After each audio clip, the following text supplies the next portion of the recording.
Good morning everyone. Yesterday we discussed about the potential energy of a system of charges. Now in that case there was no external electric field.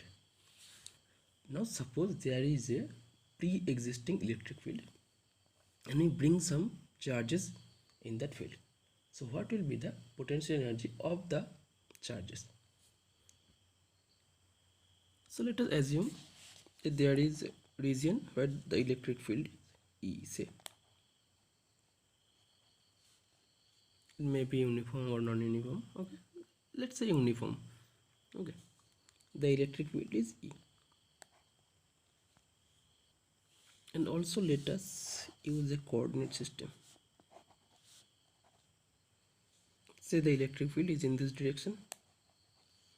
Okay, so depending on the point, the potential of difference point will be different. It may also be same if the electric field is uniform and you draw planes perpendicular to it. So on that plane the potential will be same, but generally at different points the potential will be different. So now at first we want to find the potential energy of a single charge. So let we brought a point charge q at this point, which is at a distance r from the origin, and say the potential at this point is Vr, which is a function of r. Depending on the different points it will be different. So the work done to bring the charge from infinity to this point will be W equals to Q into Vr. So this will be the work done, and this amount of work done will be stored as the potential energy of the charges of the charge. So you can just easily write E equals to Q V, which is a function of R. This is for a single charge system. Now for a two charge system, suppose we first bring a charge Q1 at this place, which is at a distance R1 from the origin. So in bringing this charge, the work done will be the same like the previous. W1 equals to Q1 to V R1. Now suppose we bring another charge at this point Q2. Now here to bring this charge, we have to do work against two kind of electric forces. One is because of this electric field, and the second one is because of this charge, the electric field produced by this charge. So the work done in bringing this charge, say at a distance R2 from the origin, the work done against this electric field will be Q2 multiplied by potential at this point, say that is VR2. Now suppose the distance from this charge to this charge is R1. So this is the work done in bringing the charge against this electric field. Now to find the work done against this electric field is potential at this point due to this charge multiplied by this charge. Potential at this point due to this charge will be 1 by 4 pi epsilon naught Q1 by R12 multiplied this charge Q2. So this is the total work done in bringing the charge Q2. So the total work done to make the system of two charges in this electric field, that will be W, which is the potential energy stored, equals to U, which Q1 VR1 plus Q2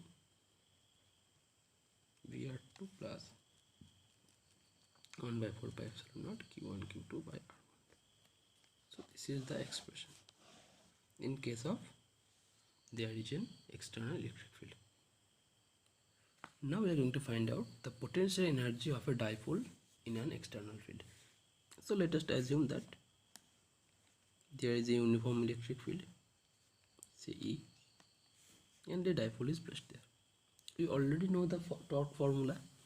The torque on a dipole is given by tau equals to P cross E, and if you just take the magnitude, that is Pe sin theta, where theta is the angle between the dipole moment and the electric field. Now say the dipole is oriented at an angle theta with the electric field. So there will be torque on the dipole. Now this torque will rotate the dipole in this direction so that it gets aligned with the electric field. Now suppose we apply an external torque which is exactly equal to this torque, and we rotate it by a small angle d theta. Okay, so we do an external work done against this torque, and our external torque is exactly equal to this torque. So to rotate the dipole by an angle, small angle d theta, is dw equals to, just like you already know, in case of translational motion, the work done is force multiplied by displacement, and here will be torque multiplied by angular displacement. So that is d external into d theta. So suppose initially the dipole was placed at an angle theta 0, and we rotate it in such a way that the angle it makes with the electric field is theta 1.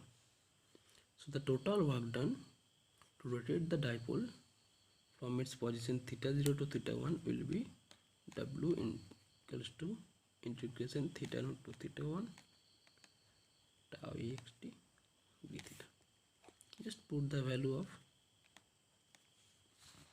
tau ext, which is exactly equals to tau. This is P sin theta d theta. P and E are constant independent of angle.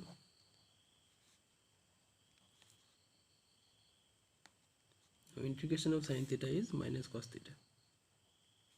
So we take the minus here. Cos theta, theta 0 to theta 1. Put the limit, first upper limit, then lower limit. So cos theta 1 minus cos theta 0. Just taking the minus inside, we will get cos theta 0 minus cos theta 1. So this amount of energy will be stored in the dipole. Now we actually want to find the potential energy of the dipole only depending on the angle. Okay, here it is the difference between the angles. Now for that we have to make a choice such that on that position the potential energy is 0. So a natural choice is that we consider at theta equals to pi by 2 the potential energy of dipole is 0. Now it is actually not actually 0, but we assume that. Why we assume that? For that, just consider the dipole in the external electric field. Now this separation is constant, so the potential energy because of these two charges only will be 1 by 4 pi epsilon naught q minus q plus q multiplied minus q square by separation 2a. So this will be the potential energy because of this. Now because of the electric field, when this dipole is perpendicular to the electric field, say this is minus q, this is plus q, so their potential energy will be same at this point, since this is electric field is in this direction, and in this plane the potential will be same, the value of V. So to bring this charge at this point, the energy required or the work done will be VQ, and to bring this one will be minus VQ. So the total potential energy of the dipole because of external electric field will be 0, and this one will also be added. So this is just a constant which we can assume that 0, since only we need the difference. So a natural choice is that at theta equals to pi by 2, we assume that the potential energy of the dipole is 0. So now if we rotate the dipole from the angle pi by 2 to at any angle theta, the work done will be, or the potential energy will be equals to PE from pi by 2. It was here from theta 0 to theta 1. Now from pi by 2 to any angle theta. So this is pi by 2 minus cos theta. Now cos pi by 2 is 0. So we can write minus P cos theta or minus P dot E. So this is the expression of potential energy of an electric dipole.